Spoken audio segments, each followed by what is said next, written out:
নমস্কার বন্ধুরা, কেমন আছো সবাই? আশা করছি সবাই খুব ভালো আছো। তো আমি দীপিকা আবার চলে এসেছি একটা মিষ্টি ভিডিও নিয়ে।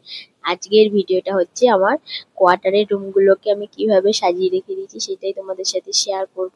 তো দেখো, মেন গেটটা খুলেই কিন্তু দেখতে পাবে একটা ছোট্ট বারান্দা।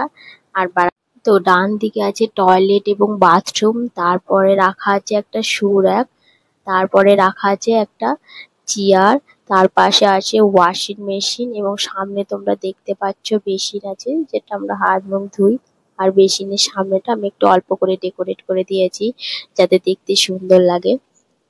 আর এটা হচ্ছে আমাদের বসার ঘর, বা আমরা এখানে বসি, টিভি দেখি, এমনকি বসে বসে কোনো সময় নিচে খাবারও খাই। যেহেতু এখন ঠান্ডা তো এখন এখানে বসি না। এই যে সামনে আছে তোমার একটা ফ্রিজ, আর ফ্রিজের মাথায় রাখা আছে একটা ছোট্ট পুতুল।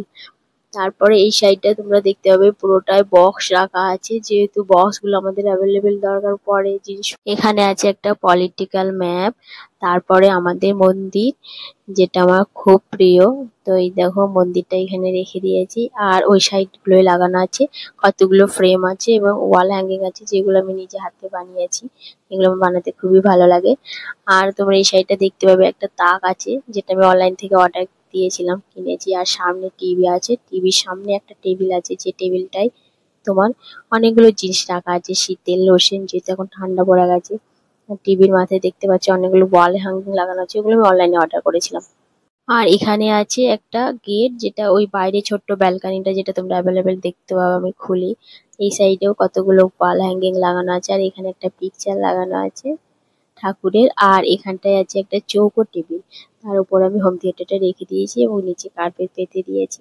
তো দেখো রুমটা কত সুন্দর লাগছে দেখতে এবং খুব ভালো লাগছে। সিম্পলের মধ্যে সাজিয়েছি, জানি না কতটা সুন্দর হয়েছে। তারপরে দিয়েছি তোমরা একটা টাওয়াল হ্যাঙ্গার দেখতে পেলে। তারপরে এই যে ঢুকছি বেডরুমে, মানে সবারই প্রিয় জায়গা, সবাই খুব পছন্দ করে সবার বেডরুম, সেই হিসেবে আমিও আমার বেডরুমটাকে খুব ভালোবাসি।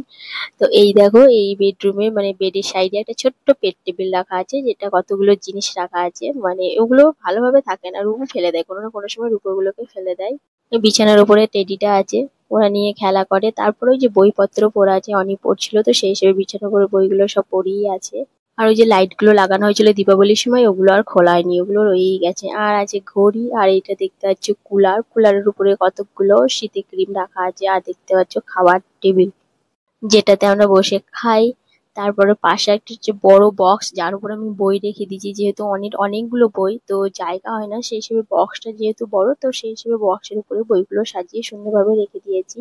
আর এই যে চেয়ারের উপরে হিটারটাকে রেখে দিয়েছি, এখন যেহেতু খুব ঠান্ডা তো সেই হিসেবে হিটারের তো দরকার পড়ে।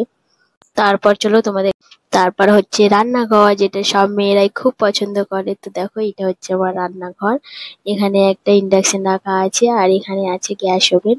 আর এখানে যে ছোট্ট ঝাঁঝরিটা দেখতে পাচ্ছ, এটা আমি প্রথমে বাসনগুলো ধুয়ে রাখি, তারপরে জল ঝরে যায়, তারপরে আমি বাসনের স্ট্যান্ডে ওগুলোকে তুলে রেখে দিই। তো এইটা হচ্ছে আমার সুন্দর এবং ছোট রান্নাঘর, যেটা আমি খুবই খুবই ভালোবাসি। আমি ঠিক এরকম ভাবেই সাজিয়ে রেখেছি, খুব একটা গোছাতে পারিনি, তথাপি চেষ্টা করি যে একটু পরিষ্কার রাখার জন্য।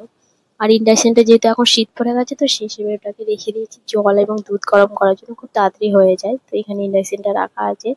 ছোট জায়গার মধ্যেই মানে সবকিছু অ্যাডজাস্ট করে নিতে পারি, মানে অসুবিধা হয় না। তো এই অল্প সামান্য কিছু জিনিস এখানে রাখা হয়েছে। তো দেখো বাইরে থেকে কিচেনটা ঠিক এরকম লাগছে, ছোট্ট একটা কিচেন এবং খুব সুন্দর লাগছে দেখতে।